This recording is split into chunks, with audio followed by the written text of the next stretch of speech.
trovata esanime sul letto, lui in stato confusionale con diverse scoriazioni sul volto, giallo ad Abano per quanto accaduto a una coppia di coniugi pensionati, a dare l'allarme il figlio, tra le piste quella di un violento litigio. Drammatico infortunio a Sarmede nel Trevigiano, 57enne titolare di una ditta di scavi è rimasto schiacciato dal rullo compattatore sul quale stava lavorando, è grave in ospedale. Ancora violenza in via Piave Mestre, una donna è stata rapinata della borsa per la terza volta, ora basta, si sfoga, vendo casa e me ne vado. Dolore e lacrime a Treviso per la bimba di 9 anni morta ieri, 3 giorni dopo lo schianto in auto a Fagarè. Le parole del papà, dimesse dall'ospedale la sorellina e la madre indagata per omicidio stradale. Siccità, c'è anche il ricorso anticipato alle riserve degli invasi montani, tra gli interventi pensati dalla Regione per garantire la disponibilità di acqua e preservare i fiumi già in difficoltà. Gestiva 2 lavanderie self-service per riciclare i soldi dello spaccio di droga. La Guardia di Finanza di Padova arresta il titolare dei negozi e altre 13 persone sequestrate, oltre 160 kg di stupefacente. In pochi anni una giovane modella ha guadagnato oltre 400.000 euro con video su piattaforme per adulti, ma senza dichiararli, scoperta dalla Guardia di Finanza di Venezia. Edizione del Veneto dei nostri notiziari, buona serata e bentrovati. Questi i titoli di questa edizione. Apriamo con la cronaca, partiamo da Abano Terme, giallo per una coppia di coniugi trovata in casa, lei esanime sul letto, lui in stato confusionale. Si ipotizza anche un violento litigio. Erano una coppia affiatata e erano appena anche tornati da una crociera. Io non abito qui, però ho vissuto qui per molti anni e li conoscevo, ecco, mi dispiace, però non so cosa sia successo davvero.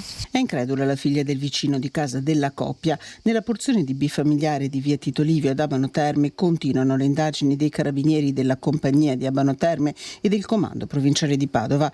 È la tarda serata di ieri quando uno dei 2 figli della coppia chiede aiuto al 112. Non riusciva a contattare i genitori e per questo si era precipitato in via Tito Livio. Aveva trovato la mamma, pensionata 69enne, stesa sul letto priva di coscienza.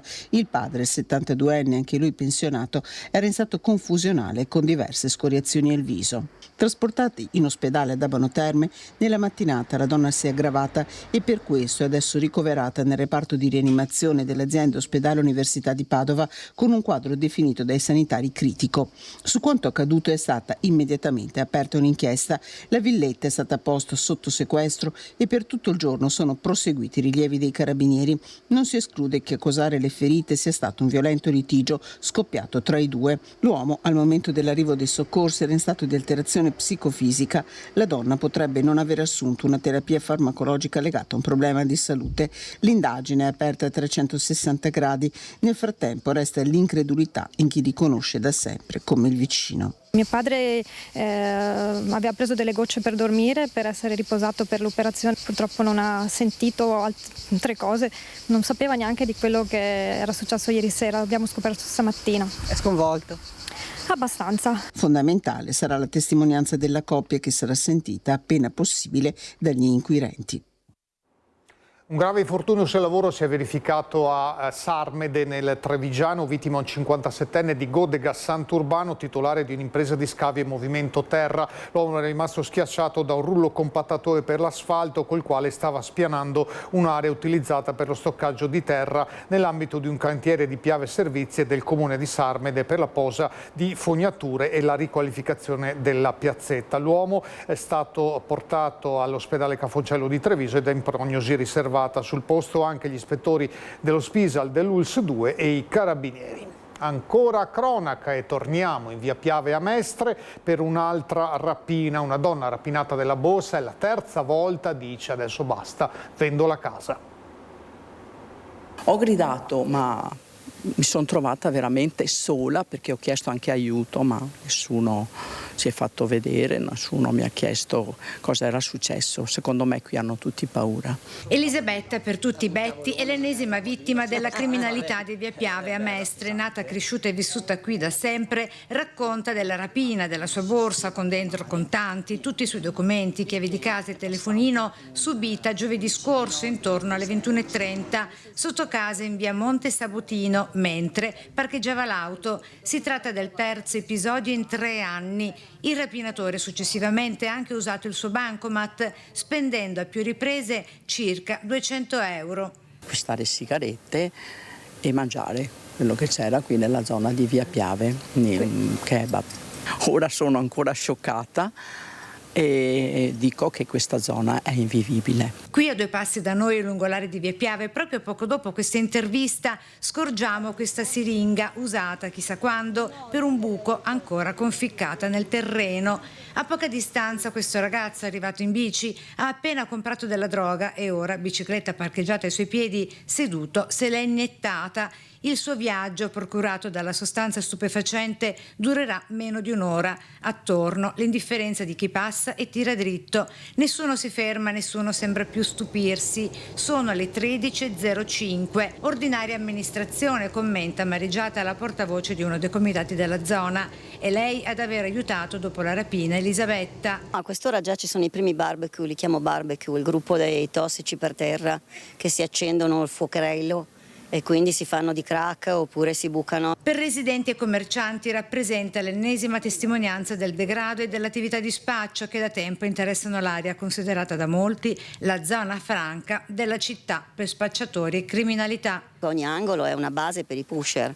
Ormai hanno il sistema vecchio del passaparola, cioè telefonino, arrivano, passano, c'è chi gli prende la cosa e la porta. Lunedì dopo la spesa, un 90enne della zona, dopo aver subito già 2 volte in 2 mesi il furto dei portafogli, al terzo tentativo da parte di un balordo, lo ha colpito più volte con un punteruolo portato da casa come difesa personale, ferendo il criminale che, colpito in una o più parti del corpo, è sparito senza farsi medicare. Elisabetta, dal canto suo, ora spera di vendere casa per trovare riparo in un appartamento che possa garantirle sicurezza dentro come fuori le mura domestiche, dice.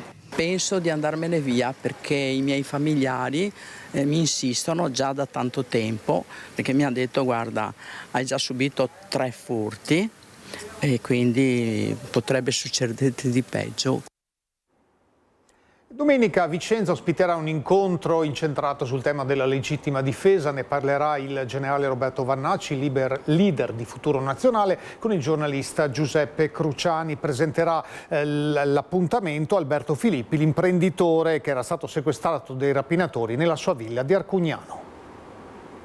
A Vicenza abbiamo preso il teatro di Vicenza. Ottimo. E con noi ci sarà anche il generale Vannacci. Molto bene. Tutto questo perché? Perché noi spingiamo moltissimo perché il 15 luglio Roggero non vada in carcere. È un'ipotesi estrema, un'ipotesi complicata, però ci battiamo perché Roggero non vada in carcere. Ci battiamo, ci dobbiamo ribellare. Con questo annuncio l'imprenditore vicentino Alberto Filippi intende rilanciare la discussione in città sul tema della legittima difesa. La sua terribile esperienza vissuta nella notte tra il 17 e il 18 aprile scorso riecheggia lo stato d'animo di chi, come lui, è stato aggredito, colpito a pugni, minacciato con una pistola da una banda di criminali che si era introdotta nella sua abitazione di Arcugnano, tenendo in ostaggio i familiari. Per questo Filippi esprime la solidarietà a Mario Roggero, il gioielliere di Cuneo che nel 2021 uccise 2 rapinatori inseguendoli fuori dal negozio. Venne condannato in primo grado e poi in appello. Ora, il prossimo 15 luglio, Roggero attende il verdetto della Cassazione. Ha già risarcito le famiglie dei malviventi con 300.000 euro e rischia fino a 3,3 milioni. In uno Stato civile questo non è tollerabile. È giusto che i cittadini possano difendersi, anzi che i cittadini non solo possano, ma i cittadini che riescono devono difendere le proprie cose e i propri cari. Per questo l'ex senatore leghista ha deciso di tornare in politica schierandosi con il generale Vannacci in Futuro Nazionale. Le leggi vanno cambiate per chi difende con le armi la propria vita, la propria famiglia e la proprietà, afferma. È intollerabile che ci siano 7 carabinieri per la provincia di Vicenza che hanno il compito di combattere le rapine, di combattere questo fenomeno. Però dopo, se c'è da fare un accesso fiscale, arrivano 14 della Guardia di Finanza alle 7:30 della mattina presso l'abitazione di un normalissimo imprenditore per vedere se ha fatto il bilancio corretto. Allora io dico, è giusto pagare le tasse devono essere pagate, però lo Stato deve innanzitutto fare lo Stato e dopo fare l'esattore. Dolore e lacrime nel Trevigiano per la morte della piccola Favor, bimba di origine nigeriana di 9 anni, coinvolta in un incidente stradale venerdì scorso a Fagare di San Biagio. La madre, la guida dell'auto e la sorellina sono state dimesse, intanto si continua a indagare sulla dinamica e le cause dell'incidente. Penso cosa più importante da tutto il mondo. È un via vai continuo di parenti e amici nel condominio di via Pisa dove viveva la piccola Favor Edewede Osabie con la sorellina Victory e la madre. Il cuore di Favor ha smesso di battere dopo 4 giorni di ricovero al Cafoncello dopo lo scontro tra la vettura della famiglia di origine nigeriana e un camion. Sulla porta dell'appartamento un biglietto lasciato da uno dei tanti bambini vicini di casa esprime la vicinanza per quanto accaduto. Dentro la madre, dimessa da poche ore con la figlia più piccola, è circondata e protetta dai parenti che vogliono mantenere il più stretto riserbo su un dolore ancora troppo grande per essere espresso in parole. Sull'uscio è il padre a provare a raccontare questa gravissima perdita. E lei pensa a tutto il mondo, lei vuole fare aiutare tutto il mondo, lei vuole fare vuole fare dottore. E lei è dottoressa. Già ho cominciato a chiamare lei dottoressa, anche lei sorella chiama dottoressa anche, hai capito? Cosa vuoi dire? A scuola andava bene? E lei? Numero 1 là, dico maestra numero 1 lei, troppo forte. Brava a scuola, frequentava la primaria a San Bartolomeo, attenta anche agli altri bambini durante gli incontri della comunità evangelica nigeriana. Favor ha lottato tra la vita e la morte per 4 giorni prima che il suo cuore si fermasse. Resta da fissare la data del funerale che potrebbe essere celebrato nella sede della comunità evangelica a Quinto. Sul registro degli indagati per omicidio stradale sono iscritti sia il conducente del camion sia la donna alla guida dell'utilitaria. Entrambi i veicoli sono sotto sequestro per verificare tutti i dettagli, a cominciare dall'uso delle cinture e dei dispositivi di sicurezza previsti per i bambini sotto il 1,5 metri di altezza. Per combattere la siccità e salvaguardare il livello dei fiumi, la Regione Veneto sta pensando ad anticipare il ricorso alle riserve montane negli invasi, questo per le difficoltà del caldo, appunto, della siccità di queste settimane. La Regione del Veneto, insieme ad ARPAV, a Genio Civile e ai consorzi di bonifica, sta valutando le misure preventive che possono essere adottate per preservare le riserve idriche. Tra queste c'è il ricorso all'uso dell'acqua accumulata negli invasi montani. Di solito però questo si fa a luglio. Ecco che se non ci saranno precipitazioni significative nei prossimi giorni ci sono gli avvisagli di una crisi idrica. Lancia l'allarme l'assessore regionale all'ambiente Elisa Venturini. L'acqua nell'Adige e nel Bacchiglione scarseggia, l'utilizzo dei bacini montani è un'opzione che si sta valutando per tutelare anche le città di pianura come Padova, dove l'acqua del piovego è sfruttata per il raffreddamento del termovalorizzatore. Noi invitiamo i nostri agricoltori soprattutto a adoperare l'acqua in maniera parsimoniosa e di non sprecarla in maniera assoluta, perché non è detto che acqua ce ne sia per sempre in tutti i casi. Ecco, siamo alla possibilità di un razionamento? Beh, sicuramente se va avanti in questa maniera nelle prossime settimane faremo delle turnazioni per quanto riguarda l'acqua. Non siamo ancora ai livelli idrici del 2022, l'anno della grande siccità, ma la direzione sembra questa. I consorzi nel breve termine cercano di trovare soluzioni. Ci sono delle azioni che stiamo facendo nel breve periodo, ovvero quelle di cercare di razionalizzare la poca risorsa che abbiamo, tenere efficientata la rete attraverso lo sfalcio dell'erba, per cui permettendo quella poca acqua che è nei canali, permettendo appunto un deflusso regolare senza impedimenti. È sul lungo termine però che si lavora con oltre 200 milioni di progetti che permetterebbero di avere una gestione più efficiente di una risorsa così preziosa.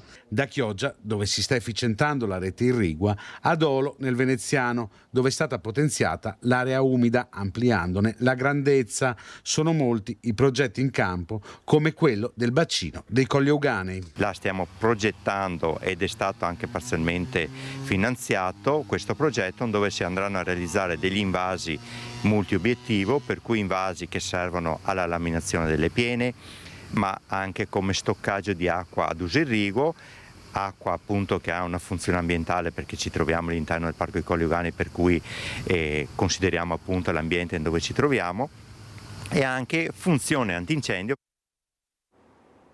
Un'importante operazione della Guardia di Finanza di Padova contro lo spaccio di droga. I soldi venivano riciclati tramite 2 lavanderie. Era socio e amministratore unico di una società che gestiva 2 lavanderie self-service, il tunisino arrestato dalla Guardia di Finanza di Padova nell'ambito di un'indagine che in 2 anni ha portato all'arresto di 14 persone, 17 quelle denunciate, e al sequestro di fiumi di droga, 162 kg in totale tra cocaina, eroina e hashish, a cui si sono aggiunte anche 2 pistole, una katana, un taser e 120.000 euro in contanti. Un'operazione condotta dal Nucleo di Polizia Economico-Finanziaria di Padova a partire dal 2024. Dall'osservazione dei singoli pusher che si muovevano a Padova città, tra i quartieri Arcella, Guizza e Chiesa Nuova, e poi tra Abano Terme, Monselice e Selvazzano, i militari hanno ricostruito la rete di spacciatori che faceva capo al tunisino, che gestiva 2 lavanderie a gettoni in città per riciclare il denaro provento dello spaccio. Si trattava di una struttura ben ramificata sul territorio e quindi anche le comunicazioni tra i soggetti erano ridotte al minimo, quindi era necessario seguire queste persone, osservarne i movimenti per poter poi risalire ai vertici. Regolare in Italia, l'uomo è stato arrestato a giugno 2025 con 3 kg di cocaina e 15.000 euro in contanti. Da lui le fiamme gialle sono risalite alla società e al conto corrente bancario, dove sono stati notati flussi anomali di denaro contante. Facendo gli accertamenti, gli approfondimenti finanziari, abbiamo visto che si trattava di un conto corrente aziendale, certo, che però veniva utilizzato appunto anche per versare i proventi illeciti, quindi confonderli con quelli leciti, ovviamente per ostacolarne la riconducibilità al reato di traffico di stupefacenti. Un'operazione classica di riciclaggio, in questo caso di autoriciclaggio, perché era lo stesso soggetto che commetteva il reato presupposto a reinvestire queste somme. Con i soldi versati nel conto, il tunisino aveva acquistato un appartamento, un locale commerciale, un box, un SUV e una moto che sono stati tutti sottoposti a sequestro. Dal riciclaggio di denaro ad un'evasione fiscale, un'altra operazione della Guardia di Finanza che invece ha coinvolto una giovane modella che ha guadagnato oltre 400.000 euro pubblicando dei video su piattaforme per adulti, ma non li aveva dichiarati. 422.000 euro. Tanto avrebbe guadagnato una giovane modella non ancora trentenne, originaria dell'Est Europa ma residente a Mestre da anni, creando contenuti digitali sulle più note piattaforme di intrattenimento per adulti, tra cui OnlyFans, senza però dichiararli. Una fiorente attività scoperta dagli uomini della Guardia di Finanza di Venezia. Dalla sua abitazione di Mestre si filmava e vendeva i contenuti sulle più famose piattaforme web di intrattenimento per adulti. Parliamo, come ha detto lei, di ingenti somme, oltre 400.000 euro che ha guadagnato, visto che si era riuscita anche a conquistare 350.000 followers e oltre 73 milioni di visualizzazioni, quindi numeri davvero importanti. Le indagini sono partite nei primi mesi del 2026 dalle fiamme gialle del secondo nucleo operativo metropolitano. Siamo riusciti a ricostruire questo volume d'affari molto consistente anche attraverso la collaborazione di stati stranieri ove hanno sede le piattaforme digitali di intrattenimento per adulti su cui lei faceva affidamento. È stato quindi possibile quantificare la cifra non dichiarata che sarebbe stata accumulata a partire dal 2021. Come molti content creator, utilizzava anche i social come Instagram e TikTok. Si promuoveva sui canali social aperti a tutti e poi dava la possibilità di visualizzare questi suoi filmati su queste piattaforme digitali di intrattenimento per adulti. Cosa accadrà ora? Lei dovrà innanzitutto pagare quello che non ha pagato, visto che tutti questi guadagni erano in nero, quindi parliamo di un'evasione di oltre 150.000 euro e in più le è stata attribuita anche la partita IVA come influencer marketing, per cui da oggi lei, se vorrà continuare a esercitare questa attività, lo dovrà fare rispettando gli obblighi fiscali previsti dalla legge. Alla ragazza è stata anche applicata la cosiddetta tassa etica prevista a carico dei soggetti che producono e vendono materiale pornografico. La pagina politica ha parlato anche di elezioni amministrative padovane. Nello studio di Ring il governatore del Veneto Alberto Stefani, che ha dato anche una spinta decisiva alla candidatura per Padova di Roberto Marcato. Il candidato di Padova sarà Marcato per il centrodestra, quindi? Beh, Marcato è un ottimo candidato, tra l'altro io mi sto confrontando con lui per Padova e non solo. Credo che sia una persona capace di dare risposte ai cittadini e soprattutto di avere un rapporto diretto con i propri cittadini senza nascondersi e senza chiudersi all'interno di un palazzo. E poi penso che sia necessario per il centrodestra partire presto. È sottolineando quel bisogna fare presto che il presidente del Veneto Alberto Stefani, intervistato da Ferdinando Avarino durante l'ultima puntata di Ring, talk show di Antenna 3, dà una spinta decisiva alla candidatura di Roberto Marcato alle prossime amministrative padovane. Le parole di Stefani escono dall'alveo delle ipotesi e vanno in direzione di un'investitura dell'esponente leghista che ha sempre espresso la sua volontà a correre come primo cittadino a Padova. Da qui però si amplia il tema delle alleanze all'interno del centrodestra. A tenere banco è la questione Vannacciana e dopo il botta e risposta a distanza con Marcato, Stefano Valdegamberi, esponente veneto di Futuro Nazionale, sembra tendere una mano e appare possibilista. Lo appoggiate o no Marcato a Padova? È troppo presto? No, intanto bisogna vedere se lui appoggia noi. Vabbè. No, scherzo.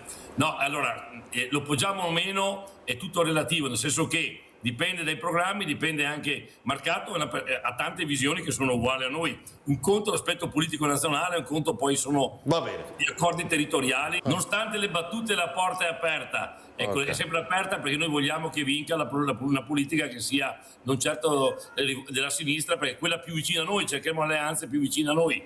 Però è chiaro che per sposarsi bisogna sempre essere in due. I matrimoni appunto si fanno in due e Marcato non ha mai nascosto le sue opinioni sulle idee del generale del mondo al contrario, quindi bisognerà vedere se sarà disposto a rivedere le sue posizioni pur di presentarsi ad un'eventuale sfida padovana con il centrodestra unito. Sfida padovana che è cruciale e lo stesso Stefani la ritiene centrale per il centrodestra anche per i progetti importanti che riguardano la città come quello del nuovo ospedale. Ho chiesto in maniera espressa che l'ospedale Sant'Antonio, che è l'ospedale della città, diciamo, sì, insomma l'ospedale storico della città, sia mantenuto in piedi e quindi aprire un grandissimo ospedale a Padova Est è sicuramente qualcosa di positivo, ma non possiamo pensare che si possa chiudere un pronto soccorso come quello del Sant'Antonio, perché oggi la sanità richiede sfide diverse rispetto anche solo a 20 anni fa. E sempre nello studio di Ring con Ferdinando Avarino, il governatore Stefani ha parlato anche di un altro tema, quello delle province che non sono più elettive, cioè col voto dei cittadini. Ormai dal 2014 Stefani propone una legge per farle tornare con elezioni di primo livello. Cosa deve essere la provincia per lei, se deve essere? Beh, deve essere un ente pubblico capace di dare risposte e di avere dei rappresentanti politici a cui bussare la porta se una strada provinciale non è oggetto di manutenzione, se una scuola, come purtroppo accade anche nei nostri territori, è malmessa e ha delle difficoltà strutturali, e persone a cui bussare la porta se il trasporto pubblico, magari quello in cui la provincia ha anche particolare competenza, non funziona.